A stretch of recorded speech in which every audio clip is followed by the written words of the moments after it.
Welcome to Audit the Audit, where we sort out the who and what and the right and wrong of police interactions. This episode covers bodily searches, the right to record, and police discipline, and is brought to us by Long Island Audit's channel. Be sure to check out the description below and give them the credit that they deserve. Before we dive into the interaction, I want to ask that you consider picking up a copy of the Civilian Rights Hand Guide. It's a great way to show your support for the channel and get something in return. Why buy merch that you'll never actually wear when you could support the channel and level up your legal knowledge at the same time? The Civilian Rights Hand Guide is available exclusively on Amazon, and you can find a link in the pinned comment and description below. Thank you for all your support. Now, let's get back to the encounter. On November 28, 2021, Stephen Simon was walking down Flatbush Avenue in Brooklyn when Officer Mark Fontana, Officer Adon Swazarotas, and Sergeant Larry Simpson of the 70th Precinct of the New York Police Department exited an unmarked vehicle and began to search him. According to the officers, they were conducting a lawful arrest for narcotics trafficking after a field intelligence officer observed an individual believed to be Mr. Simon engaged in a hand-to-hand drug transaction. However, according to Mr. Simon, he was simply a quote-unquote lawful pedestrian at the time that the officers approached him, and he was not engaged in any criminal activity. The encounter that followed was captured on Sergeant Simpson's body camera.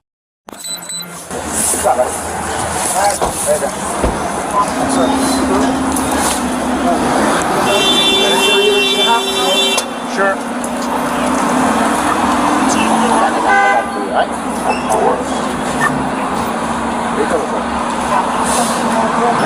Where do you live at? I mean, these are all the questions for officer. What I do, I didn't do nothing wrong. You see me walking on the streets. Yes, that's what we're stopping. If you see me walking on the streets. Do you see me walking on the streets? Because I'm smoking my split, walking on the streets? That's right. That's not illegal, man.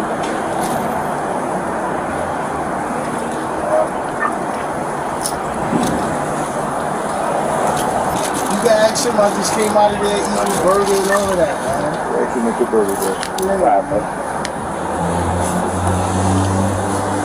Taking off my shirt, all of this stuff. That's where you like. Really quick.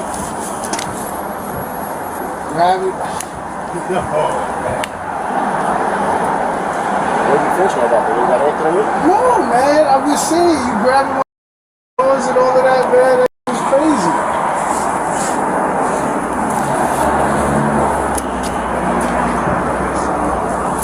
All right, officer, enough is enough with that. Not. Yes, because I work for UPS. You want to see my ID and everything? All right, that's fine. Just give us a second, all right?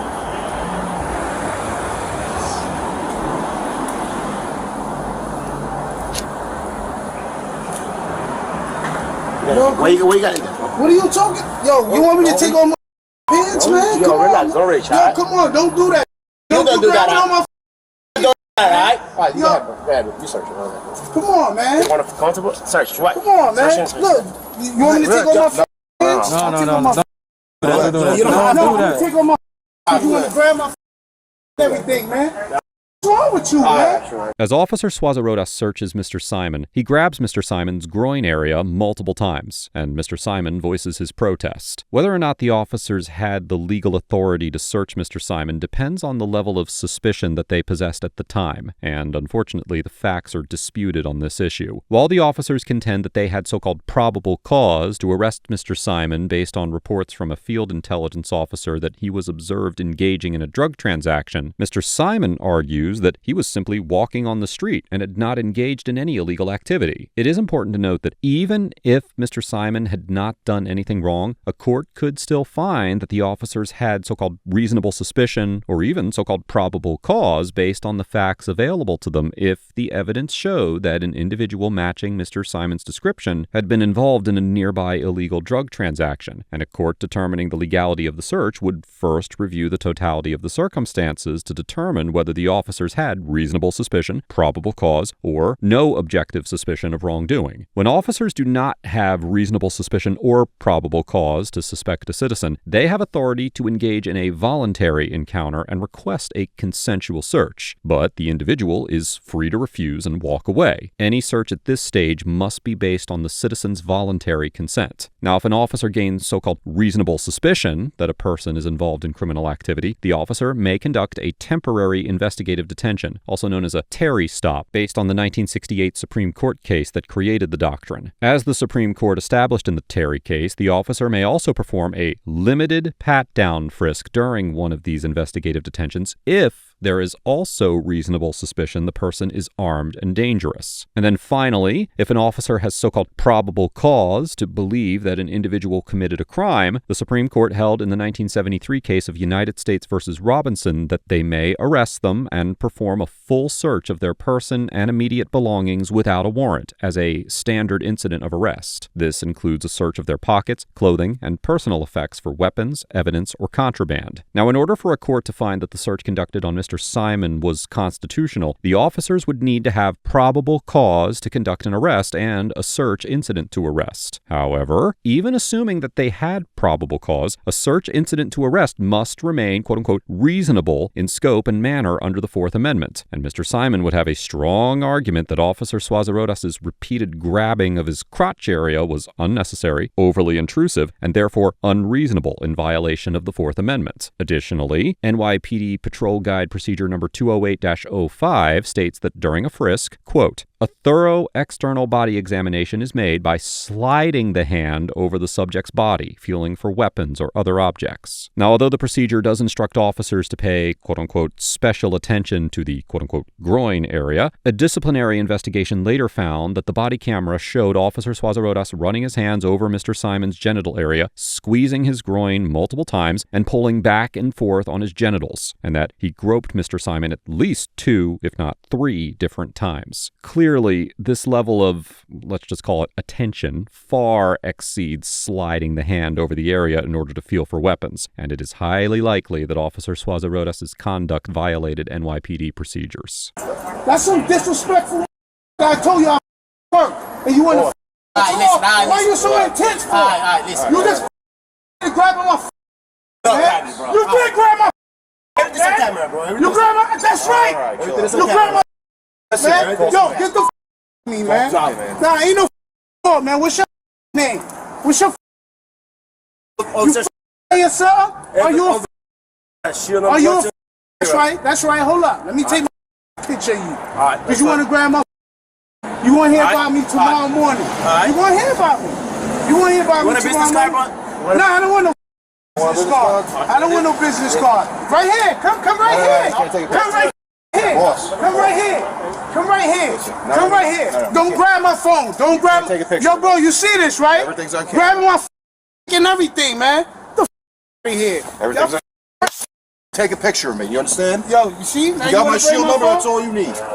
My shield number. That's it. Hey, you broke my phone. Well, I told you not to take a picture of me. You cannot do that. All right? Yo, you see this, right? They broke my phone. Everything's on camera. Pay more for my phone? Everything's on camera. Who's gonna pay for my phone?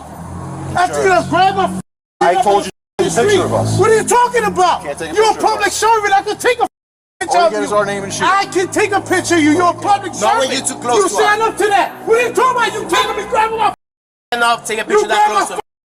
Officer Fontana claims that he was justified in knocking Mr. Simon's phone to the ground and breaking it because he was not allowed to take photos of officers, with Officer Suazo-Rodas adding that he cannot do so from a close distance. Now, as we have discussed many times before here on ATA, courts have widely recognized that citizens have a First Amendment right to record police officers performing their duties in public. Although the Supreme Court and the Second Circuit Court of Appeals, which has jurisdiction over New York, have yet to issue an opinion on the issue, numerous federal courts of appeal have affirmed this right. Additionally, the City of New York and New York State have codified this right into law. For starters, there's New York City's so-called right to record law, which was enacted in 2020 and codified in Section 14-189 of the New York City Administrative Code, which reads, quote, a person may record police activities and maintain custody and control of any such recording and of any property or instruments used in such recording. The code also creates a private right right of action if an officer unlawfully interferes with an individual who is recording the police by taking actions, including, now quoting, preventing or attempting to prevent the recording of police activities or seizing property or instruments used by any individual to record police activities. Likewise, according to Section 79-P of the New York State Civil Rights Law, quote, a person not under arrest has the right to record law enforcement activity and to maintain custody and control of that recording and of any property or instruments used by that person to record law enforcement activities. Now, while the officers may have started effectuating an arrest on Mr. Simon when they began searching him, they seem to have stopped by the time he took out his phone, as he was permitted to move freely without objection from the officers. Therefore, it is likely that a court would find that Mr. Simon was no longer under arrest, and therefore had a right to record the officers under New York law. Additionally, the statute also creates a so-called private right of action for a claim of unlawful interference with recording a law enforcement activity when an officer engages in actions including intentionally preventing or attempting to prevent a citizen from recording law enforcement activity, commanding a citizen to stop recording law enforcement activity when the person was nevertheless authorized under law to record, or unlawfully seizing property or instruments used by that person to record a law enforcement activity. Now, while both the city and state laws create exceptions for when the recording actually obstructs officers, there is no indication that filming from quote-unquote too close could constitute such an obstruction. Finally, procedure number 304-21 of the NYPD Administrative Guide states that, quote, individuals have a right to lawfully observe and/or record police activity, including but not limited to detentions, searches, arrests, or uses of force. The right to observe and/or record police action can be limited for reasons such as the safety of officers or other members of the public, or when a violation of law is committed by the individual or individuals who are observing recording. The procedure also includes guidelines for officers who encounter individuals who exercise their right to record police activity, instructing them not to, now quoting, intentionally prevent or attempt to prevent an individual from recording police activities, threaten, intimidate, or otherwise discourage an observer from recording police activities, command an individual to cease recording when an individual is authorized to do so under law, or seize property or instruments used by an individual to record police activities. Accordingly, it is likely that Officer Fontana's conduct violated the First Amendment, New York City law, New York State law, and NYPD procedures. Additionally, there are potential Fourth Amendment implications to Officer Fontana's actions. In the 1984 case of United States versus Jacobson, the Supreme Court determined that, now quoting, a so-called seizure of property occurs when there is some meaningful interference with an individual's possessory interests in that property. Now, because Officer Fontana did not have a lawful justification for slapping the phone out of Mr. Simon's hand and causing it to break, and the damage to the phone meaningfully interfered with Mr. Simon's property interest, Mr. Simon would have a strong argument that Officer Fontana also violated his Fourth Amendment rights.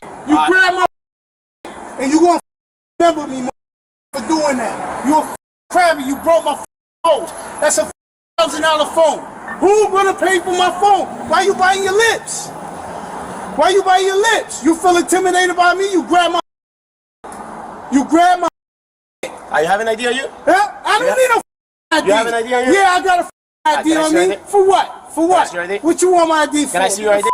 Oh, you don't want to give you your ID? No, don't worry. I got you. And I'm pretty sure people recorded right You here. want to play your ID? Yeah, We've been recording that's right. since we jumped. All right, I got y'all. All right. I got you. All right. I got you, grabbing my destroy my phone. All right, 91. All right. 91. At this point of the encounter, all three officers left the scene without completing an arrest of Mr. Simon. Mr. Simon then called 911 and requested an ambulance. When the officers heard the request, they returned to Mr. Simon's location, and Sergeant Simpson stepped out of his vehicle alone to speak with Mr. Simon. Hey. Remember this new face? It's coming from Nah. Hey, you a sergeant? No, it's just me. It's just That's me. what you doing? It's just That's me. what you doing? That's what you training them? Just come. Pay for that. Come. Y'all gonna for that. Sir, come. You and your goons. Y'all is running around like that's some Come, we talking Ain't no about talking no more. Ain't no talking. Especially you. Especially you. You want you wild Listen. stinking. by myself to talk to I you. don't get you was right there. I'm gonna tell you. Listen to me. And you a sergeant? Yes. You see this mother? And you a sergeant? You got them conducting themselves like that? We'll talk. I don't want your business. Say to you. All right, I ain't got nothing to say to you, what do you want to do? I already told you what I'm gonna do. I know the procedure. I'm gonna get superior, and I'm gonna profess some charges on this here for grabbing my. So you want to go to the hospital? No, yeah, I'm waiting for the ambulance. Okay. I'm waiting for the ambulance. But I have to document it for you. No, I don't want you, because you was right here. You part of the incident. I'll take the report for you. No, you ain't gonna take no report. You gonna take the report when it comes to whoever else is going down from.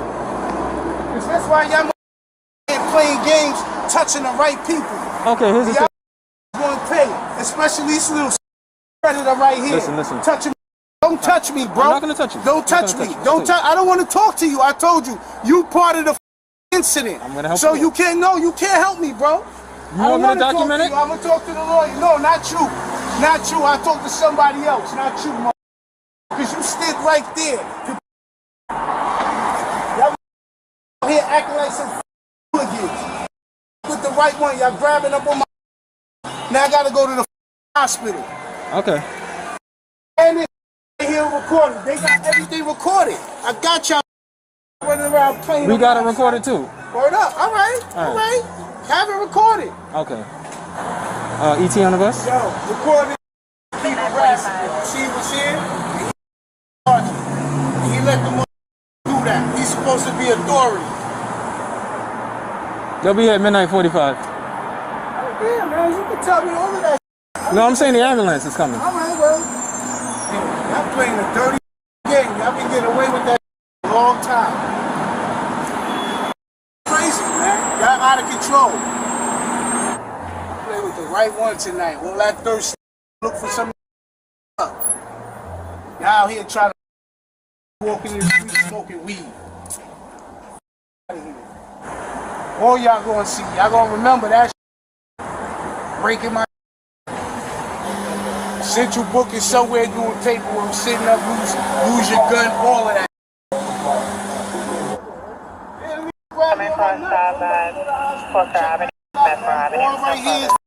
Look at my swollen. So you want to make a complaint? Look at like I said, I don't want to talk to you, officer. I don't want to talk to you at your chair. You let them do all that foul right there. Okay, here's the thing. No. I'll make the complaint for you. No, I don't need your complaint. Yeah, screenshot him. That's the sergeant. Look. You see him? Simpson 4899. Don't worry, I got him. Think y'all some crack deal out here and all of that. That's what y'all thought. I can make the complaint for you. I just need your info. I'll make the call right now. After an hour ago, You had a chance to do whatever you had to do, man. Now just face the ground. well, I'm gonna go right over there. An hour on the test.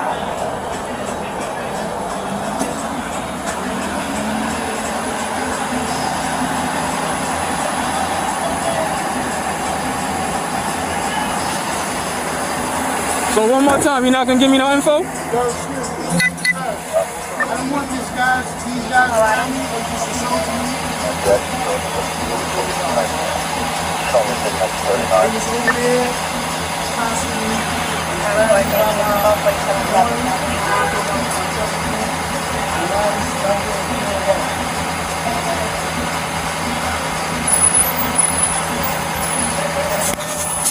Have no point.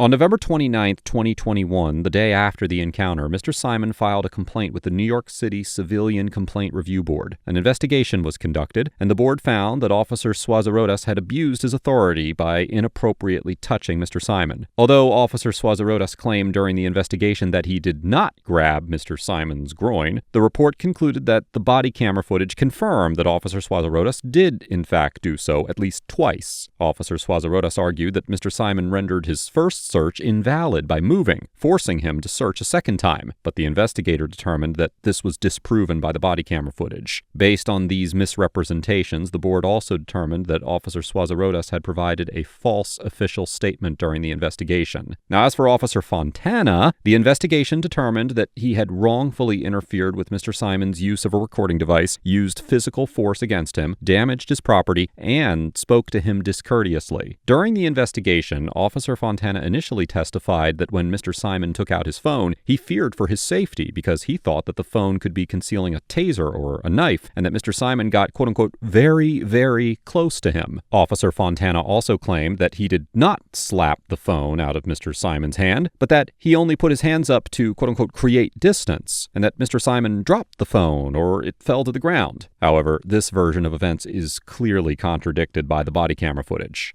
Here. Everything's take a picture of me, you understand? Yo, you see? You got my shield number, that's all you need. After multiple viewings of the body camera footage showing him hitting the phone out of Mr. Simon's hand, Officer Fontana amended his statement to say that he, quote-unquote, did not independently recall slapping Mr. Simon's hands and phone. Officer Fontana then claimed that Mr. Simon had extended his arms towards him during the incident, and that he had responded by raising his own arms out of a, quote-unquote, abundance of caution. But when the investigator pointed out that the body camera footage showed that Mr. Simon did not extend his arms towards Officer Fontana acknowledged this fact, but did not amend his statement. Additionally, Officer Fontana claimed that when Mr. Simon alleged that he had broken his phone, Mr. Simon had only, quote-unquote, flashed the phone at him too quickly for him to see whether there was damage. However, after viewing body camera footage showing that Mr. Simon had showed his damaged phone to Officer Fontana for longer than a so-called flash, Officer Fontana amended his testimony to state that when Mr. Simon showed him the phone, it did not look damaged to him. Finally, Officer Fontana also testified that he told Mr. Simon that he was permitted to take photographs of officers, but that he had gotten too close to them. After watching the body camera footage of himself repeatedly telling Mr. Simon that he was not permitted to take photographs of police officers, Officer Fontana stated that he did not wish to amend his statement. However, upon questioning, he acknowledged that he had told Mr. Simon he was not allowed to photograph officers, and amended his testimony to state that during the incident, he meant to communicate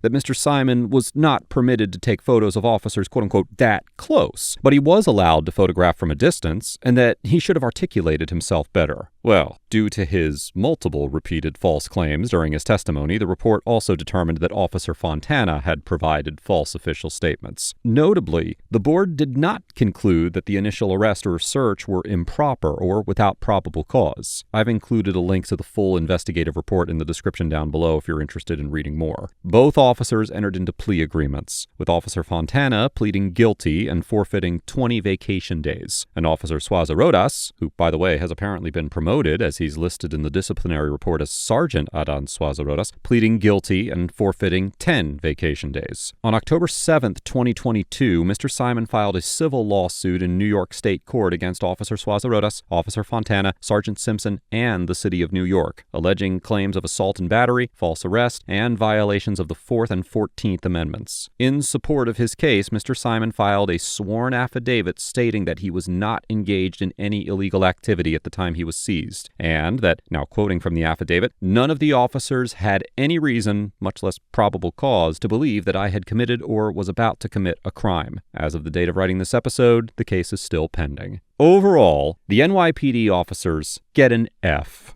for demonstrating fundamental misunderstandings of the limitations of their authority, blatantly violating Mr. Simon's First and Fourth Amendment rights, and for maintaining a hostile and unprofessional demeanor throughout the encounter. It is important to note that the Civilian Complaint Review Board's investigation revealed that a field intelligence officer had observed what he believed to be a hand-to-hand drug transaction involving Mr. Simon through the Argus camera system. While this information alone likely granted the officers probable cause to arrest Mr. Simon at the time, if true, that doesn't necessarily mean that it is factually accurate, and Mr. Simon explicitly denies that the officers had any reason to stop him. Without more evidence, it is impossible to analyze the legality of the detention itself. However, nearly everything that the officers did beyond the detention was undoubtedly unconstitutional. Not only did the officers inappropriately grab Mr. Simon and break his phone, but they went on to lie about it several times while under investigation, investigation and made an obvious attempt to revise the narrative of the encounter in their favor. Furthermore, I find it particularly disturbing that officers who assaulted a citizen and intentionally damaged their property in retaliation for recording them were ultimately punished by having to forfeit vacation days. And Officer Suazarodas was even promoted following this incident. It is extremely concerning that officers who display this level of incompetence are allowed to keep their job, and this interaction is a testament to the issues surrounding police accountability nationwide. Mr. Simon gets an A for making a legitimate effort to document the encounter before having his phone slapped from his hand, for remaining relatively calm despite being assaulted and subjected to an overly intrusive search, and for following up this interaction by filing a complaint the day after and later filing a lawsuit. At no point in the interaction did the officers do anything that could even be remotely construed as de-escalation, and their conduct was clearly intended to incite a violent response from Mr. Simon. Despite this, Mr. Simon complied with the demands of the officers and expressed his disdain for their conduct without resorting to physical violence. While there is an argument to be made that Mr. Simon could have benefited from invoking his right to remain silent, this will be a very difficult task for any average citizen in a similar situation, and it is important to bear in mind that Mr. Simon is not a First Amendment auditor or an activist of any kind. I believe that Mr. Simon's response to being intrusively searched, assaulted, and having his personal property destroyed was perfectly reasonable given the circumstances. Now, despite the fact that the officers faced minimal punishment for their actions, Mr. Simon made a legitimate effort to hold them accountable that is still ongoing. Not only did he file a complaint that eventually led to an actionable response, but he also retained legal representation and filed a lawsuit as well. I commend Mr. Simon for having the awareness to document his encounter, and also for following up this interaction with the proper legal action, and I wish him the best with his case. I'll be sure to keep you all updated on the status of his lawsuit in future update episodes. Let us know if there is an interaction or legal topic that you would like us to discuss in the comments below. Thank you for watching, and don't forget to pick up your copy of the Civilian Rights Hand Guide in the links below.